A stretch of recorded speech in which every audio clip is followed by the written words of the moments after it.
Swastiastu. Assalamualaikum warahmatullahi wabarakatuh. Shalom, namo budaya dan salam sejahtera untuk kita semua. Perkenalkan, nama saya Ruth Rumi Sotagalung dengan NIM 22055311158. Adapun materi hari ini, saya akan menjelaskan tentang glass and ceramic process dengan dosen pengampu saya yaitu Profesor Dr. Cokrodegede Tirta Nindya STMT.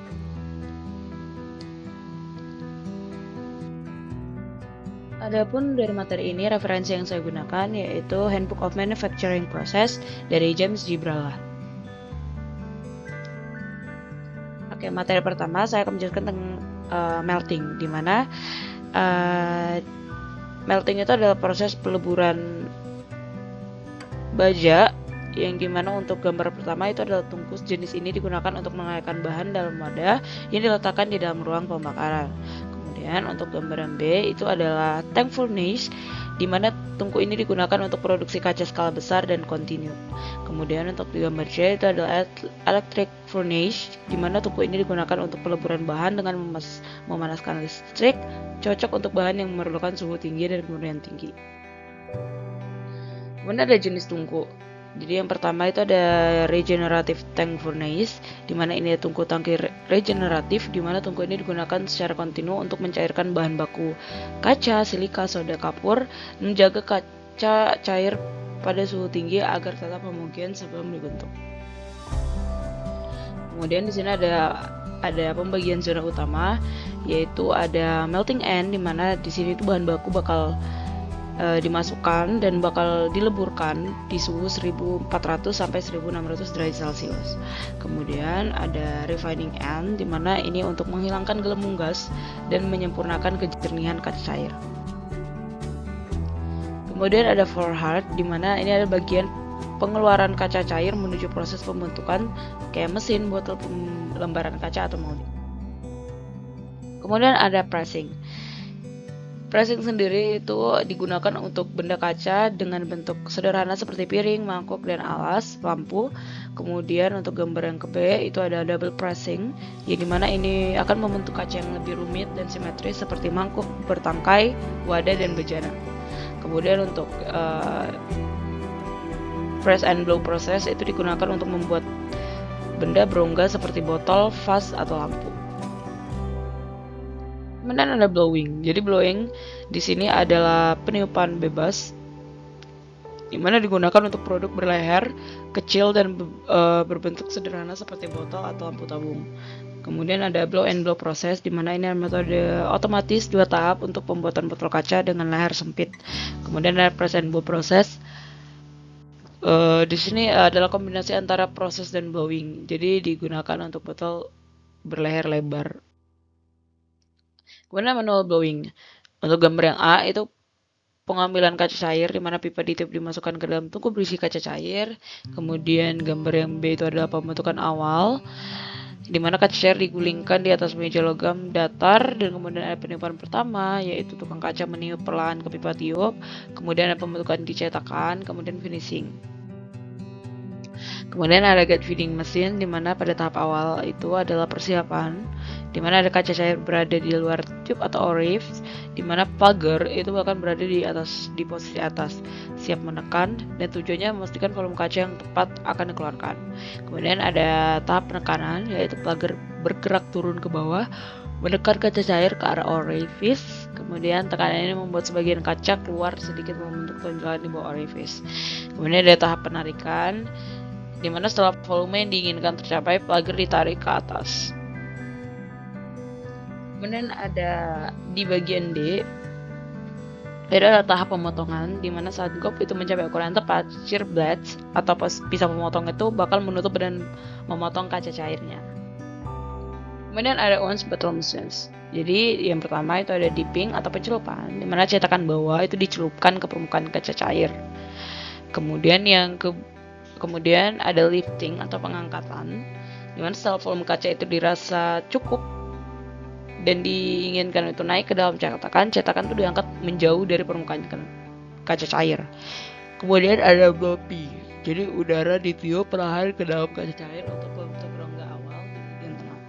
Kemudian ada puff of air atau tiupan singkat, jadi ditiupkan udara singkat untuk memperjelas bentuk leher dan bagian atas botol. Jadi udara ini bakal menekan kaca cair yang akan menempel pada dinding cetakan di bagian lehernya. Kemudian ada Owens bottle machines lagi, di mana untuk gambar A itu ada blow air. Itu tiupan udara utama dilakukan dari atas. Kemudian ada finishing, di mana setelah bentuk akhir itu kebentuk, botol yang telah terbentuk itu udara tuh bakal ditiup keluar dan cetakan tuh bakal mulai mendinginkan botolnya. Kemudian ada mold opening, di mana cetakan dibuka dan botol beri keluar dari cetakan. Kemudian ada transfer ke annealing layer, di mana botol yang masih panas diletakkan annealing layer, yaitu tungku pendingin panjang. Kemudian ada gop masuk ke cetakan blank, di mana gumpalan kaca cair itu diambil dari feeder dijatuhkan ke dalam cetakan kosong. Kemudian tiupan awal itu udara ditiup dari atas melalui blowhead untuk membentuk rongga awal. Kemudian ada pembentukan horizon, di mana setelah pre-blow selesai, udara tambahan itu ditiup sehingga horizon terbentuk lebih jelas dan menempel pada dinding bank mold. Kemudian ada transfer ke cetakan akhir, kemudian ada person dimasukkan ke dalam cetakan akhir, di mana ini ditempatkan dengan presisi di dalam final mold. Ini terbentuk seperti botol sebenarnya. Kemudian ada final blow, di mana udara itu bakal ditiup melalui bagian atas layar botol dan mengembangkan horizon sehingga menempel sempurna pada dinding cetakan akhir. Kemudian cetakan dibuka dan botol keluar. Ya, jadi setelah pendinginan awal, final mold terbuka, jadi botol yang sudah kebentuk dikeluarkan oleh mekanisme transfer menuju annealing layer untuk proses pendinginan bertahap. Kemudian ada the rotary mold, di mana yang pertama itu ada gop dari loading atau penjatuhan gop kaca cair. Kemudian ada pressing, yang dimana plugger itu bakal menekan kaca cair agar membentuk horizon. Kemudian horizon removal atau transfer, jadi cetakan awal tuh bakal dibuka dan horizon yang masih panas itu bakal dipindah ke blow mold dengan bantuan neck ring yang menggunakan lengan putar. Kemudian ada pre-blow, yang dimana udara yang tekanannya rendah itu bakal ditiup ke dalam horizon agar mulai mengembang dan menyentuh bagian dinding cetakannya. Kemudian ada final blow, yang mana udara bertekanan tinggi itu bakal ditiupin untuk membentuk botol sesuai dengan bentuk akhir dari cetakan. Kemudian ada cooling atau pendinginan, di mana botol yang udah kebentuk itu tadi itu bakal didinginin di dalam cetakan supaya dia bakal mengeras dan mempertahankan bentuknya. Kemudian ada mold opening bottle ejection, di mana itu ada cetakan itu bakal dibuka dan botol kaca yang udah jadi itu bakal dikeluarkan dari cetakan. Kemudian ada glass to be manufactured, di mana ini ada forehead, yang mana ini akan menjadi tempat penyaluran kaca cair dari tanur utama ke bagian pembentukan. Kemudian ada strand of molten glass, di mana kaca cair mengalir ke bawah dan jatuh ke permukaan mandrel berputar. Kemudian ada air, jadi udara ditiup melalui mandrel untuk membentuk rongga di tengah kaca, jadi supaya jadi tabung ya, bukan batang padat. Dan kemudian ada glass transfer one end mandrel, di mana kaca cair menempel dan terbentuk di sekeliling mandrel. Di mana ada draw direction, di mana ini kaca akan membentuk tabung ditarik secara kontinu hingga mencapai ukuran dan ketebalan yang diinginkan. Kemudian ada drawing sheets glass, di mana molten glass atau kaca cair dari tanur utama akan menjadi bahan baku. Debitus, yang akan menjadi cetakan tahan api yang membentuk ketebalan awal kaca lembaran. Kemudian cat keluar yang akan meninggalkan permukaan agar cukup kuat untuk ditarik ke atas tanpa perubahan bentuk. Kemudian ada drawing rulers, di mana ini akan menarik lembaran kaca cair ke atas secara vertikal dan menjaga ketebalan dan seragam. Kemudian ada vertical layer, di mana ini akan menjadi tempat kaca didinginkan perlahan agar tidak retak karena tegangan termal.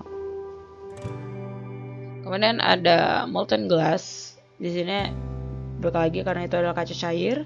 Shallow drawing pot itu adalah wadah dangkal tempat kaca mulai ditarik keluar. Sheet cooler adalah pendingin yang membantu menstabilkan kaca. Bending roll itu akan mengarahkan akan mengarahkan lembaran kaca cair dari posisi vertikal ke horizontal, kemudian mesin rolls yang akan menarik dan meletakkan kaca dalam arah horizontal, kemudian horizontal layer, di mana ini akan menjadi terowongan pendingin. Tempat kaca itu bakal ngelewatin proses annealing untuk menghilangkan tegangan thermalnya. Kemudian ada bending and sagging, dimana untuk gambar pertama itu adalah pemanasan awalnya, dimana lembaran kaca diletakkan di atas ceramic supporting bed. Kemudian di gambar B itu adalah pembengkokan atau sagging stage, dimana setelah suhu yang cukup tinggi sekitar 600 sampai 700 derajat Celcius, itu tuh kacanya bakal melunak. Kemudian ada flame blowing, dimana di sini ada glass melting tank, dimana ini bahan baku kaca tadi itu bakal dilelehin dan kemudian masuk ke platinum basins, dimana kaca cair mengalir keluar melalui lubang-lubang kecil dari platinum basins.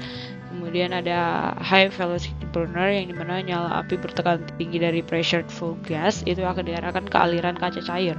Dan kemudian ada pack forming chamber, dimana serat-serat pada kaca yang terbentuk itu dikumpulkan ke ruang pembentukan. Kemudian ada binder spray, dimana perekat atau binder itu disemprotkan ke serat-serat kaca agar mudah dipadatkan dan membentuk lembaran serat. Kemudian ada binder drying oven, yang mana lembaran serat kaca itu bakal dipanaskan dan oven pengering untuk mengeringkan dan memadatkan binder. Kemudian ada slitting dan packaging, setelah kering lembaran dipotong sesuai ukuran menggunakan sliter lalu dikemas atau di packaging. Kemudian ada rotary wool forming process, di mana ada glass melting tank, rotating cylinder dispenser, di mana kaca cair dialirkan silinder berputar dengan lubang-lubang kecil di sisinya. Kemudian ada high velocity stream of air, steam or gas, di mana udara uap atau gas bertekanan tinggi diarahkan ke filamen kaca. Kemudian ada binder spray, conveyor, kemudian binder drying oven, di mana lapisan fiberglass wool kemudian dikeringkan dalam oven pengering untuk mengeraskan binder yang bisa berbentuk. Kemudian ada slip casting of ceramics, di mana ini benar-benar gasip kayak misalnya kayak gipsum, plaster of Paris mold. Kemudian slip mulai menyebar di dinding dalam cetakan, kemudian terbentuk lapisan padat. Kemudian setelah ketabahan dindingnya itu dirasa cukup, jadi sisa selari dari cair itu dituang ke luar dari cetakannya. Kemudian setelah kering itu cetakan bakal dibuka dan benda keramik mentah atau green body-nya dikeluarkan. Lalu dilakukan proses pengeringan dan pembakaran untuk menguatkan produk akhirnya. Kemudian ada slip casting of ceramics. Kemudian ini tuh adalah proses pembentukan keramik dalam bentuk lembaran tipis dengan cara menuangkan selari keramik di atas permukaan datar yang bergerak. Biasanya tuh kayak sabuk plastik atau sabuk logam. Terus dikeringin dan bakal jadi lapisan tipis yang fleksibel. Kemudian ada isostatic pressing, di mana itu adalah proses pengepresan serbuk atau padatan pada suhu tinggi dan tekanan gas yang sama dari semua arah, yang gunanya itu untuk menghilangkan porositas dan meningkatkan kerapatan material.